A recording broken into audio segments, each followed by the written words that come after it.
Hey guys, it's Tim, Lockpicking Patrolman here, and today I've got a cool older Russwin cylinder. This was given to me by one of our sales reps during the North Carolina Locksmith Association meeting this weekend, which is why I wasn't live yesterday. But anyway, he gave this to me to pick and show on camera, so that's what I'm going to do. It's an old Russwin cylinder, mortise cylinder, has the cam attached. It is 1.5 inches from the face to the back of the cylinder, not counting the cam. So we're going to pick it. But one thing, and I don't think you can really see it here, but maybe right there you can, there's something interesting going on with the pins. And we're going to look at that after we get it picked. I do have a key blank. However, obviously it's not keyed to that, so eventually I will measure the pins out and cut a key accordingly. So I'm going to get this mounted in the vise. And I'm going to use top of the keyway tension and the Sparrow's Tron pick, which is a really good short hook to use. We'll see if we can get this guy picked on camera. I'm going to start going clockwise and just feeling for a binding pin. Okay, back here, about pin 5. Good click there, nothing on 6. I think it's 6 pin. 3 is binding, small click out of 3.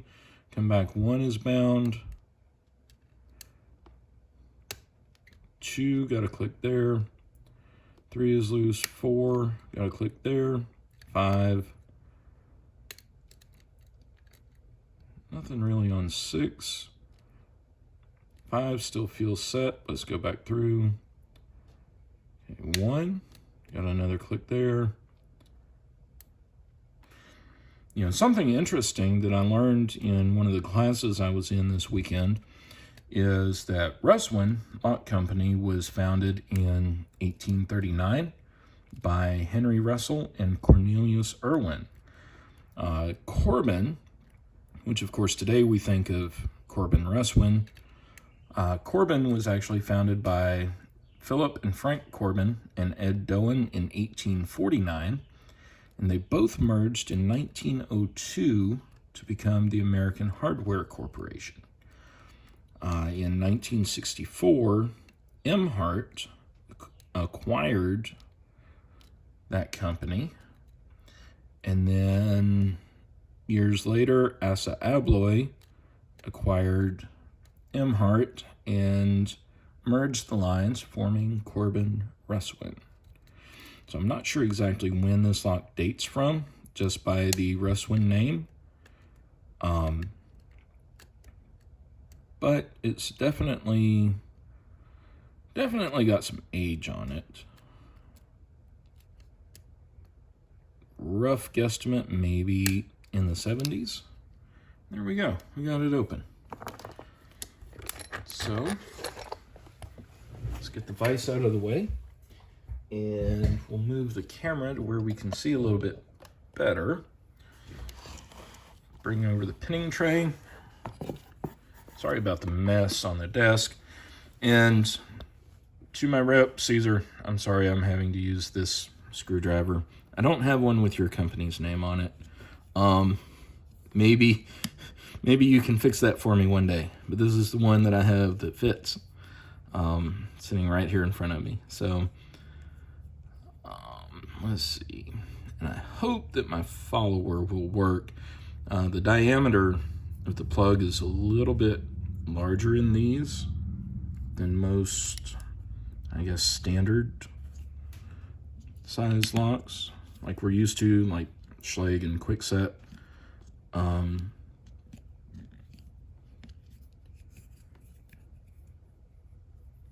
But I think we can make it work. We'll get the screw out of here and get the cam off the back of it. There we go.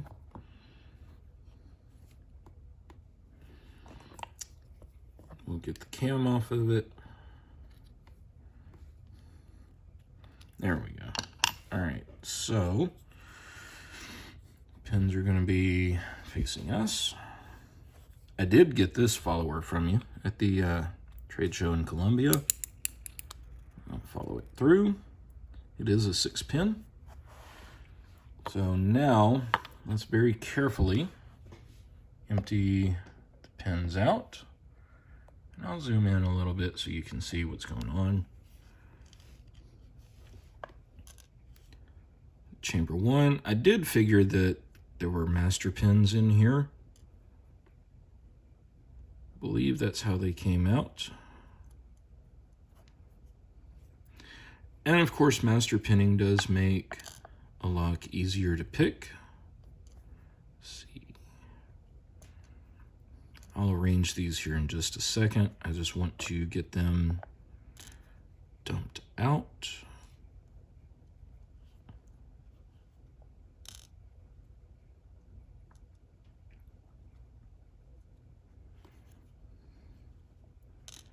And you can see each of them, each chamber has a ball bearing in it. The ball bearing is what actually interacts with the key.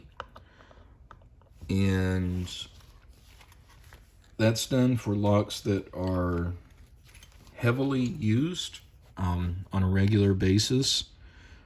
And it just helps prevent wear on the pins. But those are all hardened steel ball bearings. So we'll do that. And typically your shorter master wafers are going to be on top of the longer pins. There we go. All right. And you can see to accommodate the length of that cylinder, the plug is pretty long. It's got some extra material back here. All right, just dropped a master wafer, and that was in chamber 1.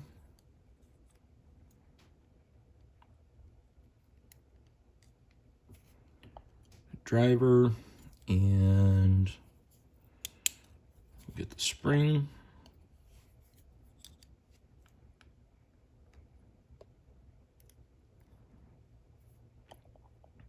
Again, another driver and another spring. I think all the springs should be the same. So if they don't automatically fall out, I won't worry about them right away. There.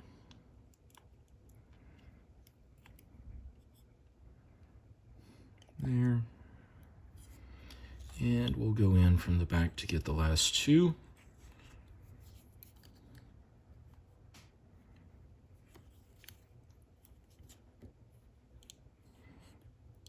do have a ways to reach in back here.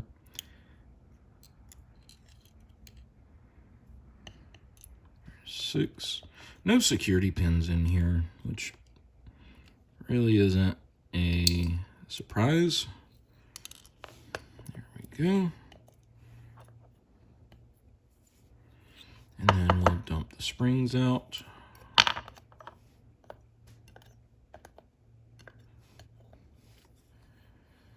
And you can have a look at this classic Russwin